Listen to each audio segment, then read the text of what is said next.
Every business has seasonality. Now, while it may look different from one industry to the next, home service businesses will all face some level of a shoulder season or slower time of year. It's important to be in front of your potential customers as much as possible year-round.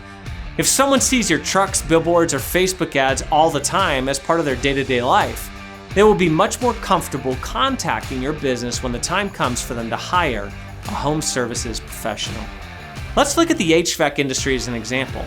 As the summer closes and we move into fall, depending on where you are at in the country, the HVAC busy season slows down. We see AC repair searches, for example, drop by an average of 65 to 75% in some areas. When this happens, that service is not needed as much. The question that always comes to mind is, what does a business owner do during that time? What are you doing to keep potential customers aware of your company when they're likely not seeking out your services?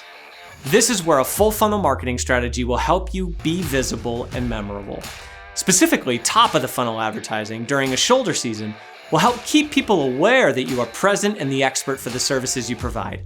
Shoulder seasons are also a great time to stay in front of clients with maintenance packages, free diagnostics, and routine customer check-ins so you stay top of mind. By the time search volume and the customer's needs pick up again, be assured they already know who they're going to call. Your goal is to make sure that they will be calling your business.